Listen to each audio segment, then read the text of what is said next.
Huh? I am the tips of Christmas past. Ho, ho, ho. I am the tips of Christmas present. I am the tips of... Look out, there's a black woman coming! Ah! God bless us, everyone.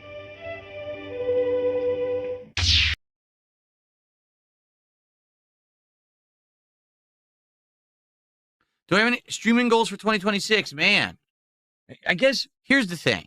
This year was definitely a huge transitional year for me, right? It really was. I kind of stepped out of all those years of being the guy that was way behind in technology, way behind in quality, and I stepped into the modern day, having great video quality, great, better audio quality, all these features, being a PC gamer, being able to play whatever I wanted. All right. I think in 2026, what I need to get better at is figuring out what games to select for a full playthrough and what games just to try and mess around with a few streams, but then we drop and move on. I want to be more adaptable like that. And I feel like right now I'm still not. Like, I want to know what's the hot new game that everyone's playing right now so I could try it a few streams and see, is this something we want to do fully, or we just play a few streams and then we move on. And I want my audience to get used to that, because I still have an audience that's stuck in this old school mindset that every single time I boot a game, I'm supposed to be playing a full playthrough of it. And that's such a dinosaur mindset. You can't just sit here and play every game endlessly. You'll never finish any games and you'll never see any new ones. You'll end up playing the same 3 games for a month. And that has been my problem for a long time. Look at the last several years when I get stuck in a game that's so long and now we can't see anything new. It's very hard to get people to show up for the 17th stream of a certain game. You know what I'm saying? It just is. I don't need to be the full-length Let's Player anymore. That was such an old-school mentality on YouTube, to be the guy that gets the game first, boots it up, plays the game in its entirety within a week. That doesn't have to be me anymore. And I need to adapt to that. But that's something that I need to do with your help. I need to basically work with you to determine what are the kind of games that we want to test and jump into and demo and see if they're good or not. And then, on the fly, make adjustments. Do we keep this game in the rotation? Do we move on to something else? You know what I mean? So that's what I'm looking for in 2026. Adapting the content to be more on the fly, adjustable, doing things a little differently every day, not getting stuck playing games for 4 months long, unless it's a game that's definitely worth the time investment because people like it so much. You know what I mean? We have to get to that point because we haven't. I'm still living in the past when it comes to that kind of content, judgment system. We did play Stardew Valley, Ashlyn. We played Stardew Valley about 1.5 years ago, and I played it for several months. We got all the way through the first season into winter, and then we put it on hiatus to play the hot new games that were coming out last fall. Not this fall, but last year's fall. And then we just never got back to it. Like I said, hey, I would be, I'd be willing to go back to it eventually. People want it. And then we just never got back to it. So maybe we will go back to it someday. I don't know.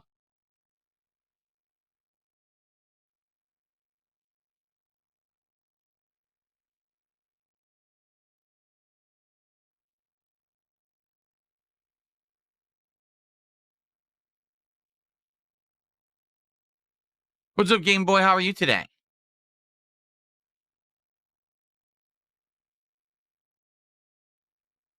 Yes, Dinner Eater, and that's for good reason, don't you think? Oh, he's being a troll. This year, okay, I dropped a lot of games, but with good reason, because people were bored of them.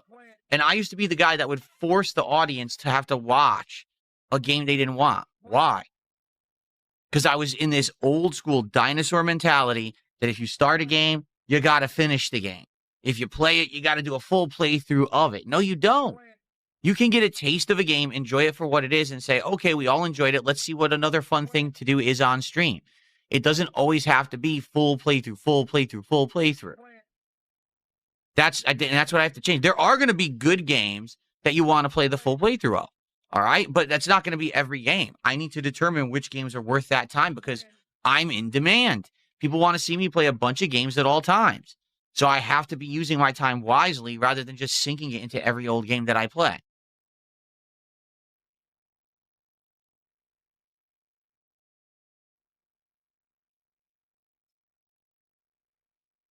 Borderlands 4, no. Game Boy. Borderlands 4, I hate to say it, basically never existed.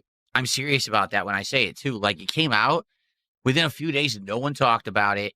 Nothing notable came out of it. No one considered it for their game of the year. It's just I couldn't even believe when it came out. I was like, it's coming out?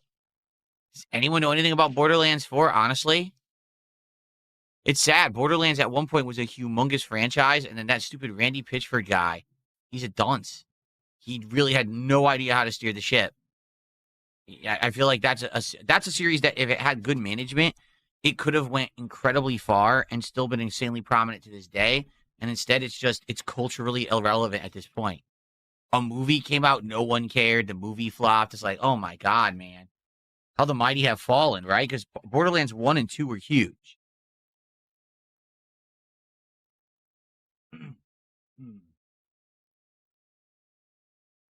Debating putting something down to give this stuff more elevation. You see how they're kind of sunken in a little bit? I'm debating maybe putting them on something to prop it up a little bit. Think about what I got in the closet.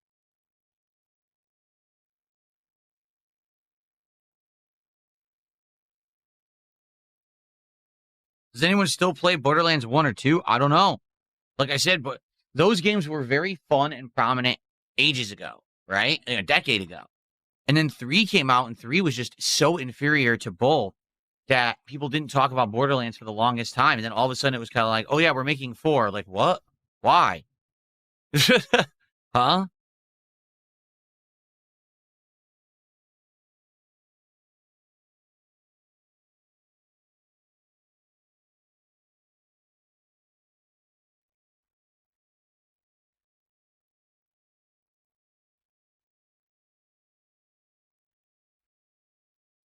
And if you listen to Ubisoft, Assassin's Creed Shadows was absolutely over the top, amazingly successful. It was not, okay, at all. It wasn't successful in any way, shape, or form. It was a huge flop for Ubisoft, but they keep lying about its performance because they don't want to admit that they suck and don't make good games anymore. I mean, if you guys want to keep giving me money, go for it, I guess. These people are not very smart, are they? They're literally handing me $5 bills. Thanks. Thanks for all these $5 bills from trolls. I mean, are you stupid? You're paying me. You know that, right?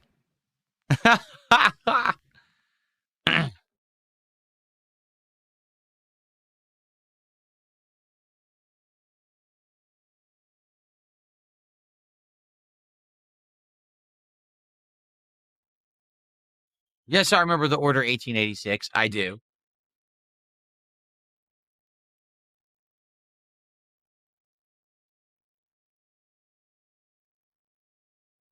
Isn't a dropkick? We're well aware Borderlands 4 isn't live service, but here's the difference between a game like Borderlands 4 and Silksong.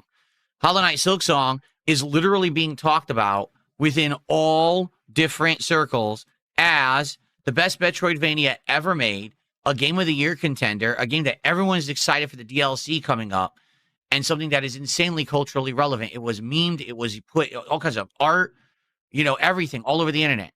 No one's talking about Borderlands 4 in any capacity whatsoever. Like I said, if Borderlands 4 never existed, it would have the same cultural footprint as it has now that it exists. That's the difference. And if you don't understand that difference, I don't know how I can help you. All you need to do is go online and go outside of your little circle of influence, and you'll see that Borderlands 4 basically doesn't exist.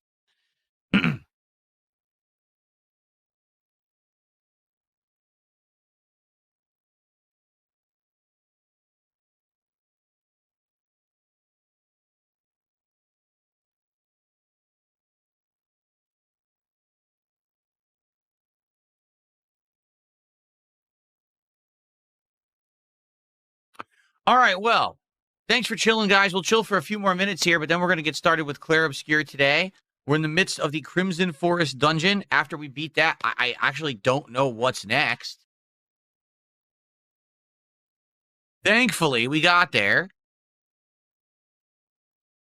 And we knocked the troll off the leaderboard. So thank you for that, your future stepdad. I appreciate that so much. Okay.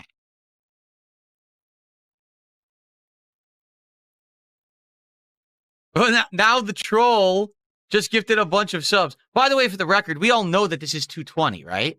Like, we know that that's 220. Who lied about, oh, I don't have a credit card and stuff. This is 220 right here. It's just that now they're choosing to gift stuff via a different method because they think it's funny, gets them more attention. You see, 220 couldn't get attention by getting me to play Truck Sim anymore, so they stopped contributing for a whole week. And now they're going to come back and they're going to start contributing like this instead. Because, by the way, I banned them earlier. They actually, listen to this. They came on the stream and said that someone who's a stream chatter passed away. And their parents had tweeted about it. And we all looked it up. We're like, that didn't happen. Why would you lie about that? That's actually effed up. That you would say that someone died. What, do you think it's funny? It's not funny. Again, this is a person very desperate for attention. They are just like begging for attention on the internet. Okay? So they can't get attention anymore because I don't pay attention to them. I'm not going to play games because they're demanding it just because they contribute. So then, oh, let me lie about someone dying. So then they get banned for that, and now they're going to do this instead, and they're still supporting me. I mean, this is the dunce level of this person, is that they're still supporting me anyway. It doesn't affect anything, but I still keep their money.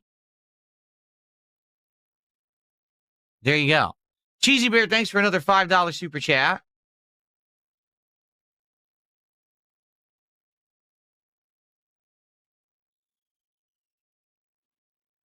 And Princess Luna has gifted a membership. Thank you, Princess Luna, for the gifted membership this morning. That's very nice of you.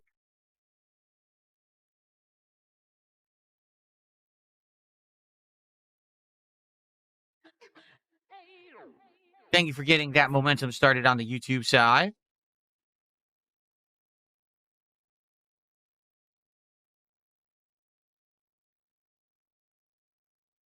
And here he is on his other sock account. He's literally jumping between sock accounts, gifting subs.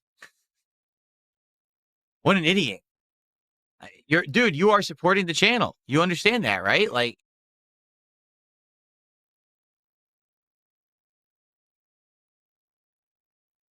what are we playing today? We are playing Claire Obscure Expedition 33.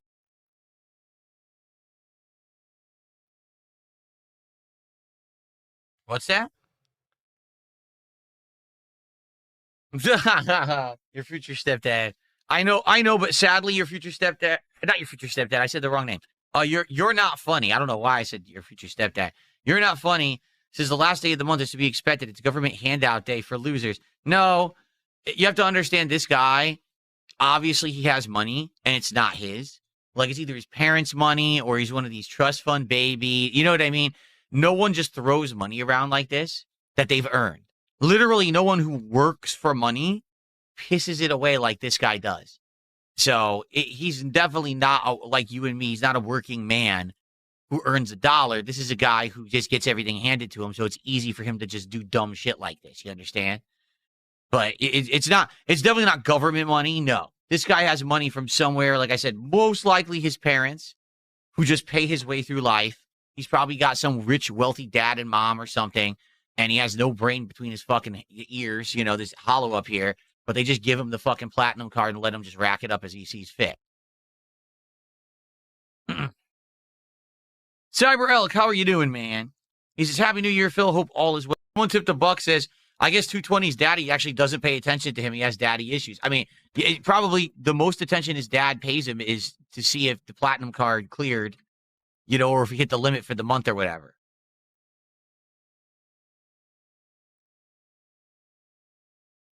Yeah, I mean, I hear you. So the truth is this support for the channel? Yes, it is, but I don't entertain it. As you can see, I'm not going to call it out. He's doing it again. I'm not going to call it out. I'm not going to say thanks. I'd rather this guy would go away forever, but I can't stop him. I've already banned him multiple times. He comes back with sock accounts. It's obvious it's him, or else he would have already disputed it. So it's him on just another sock account, you know.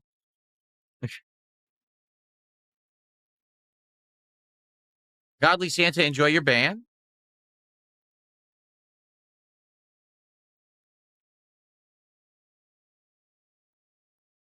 PAS, you are correct. He says, get to cracking. You got a great game waiting on you. You're right. We do.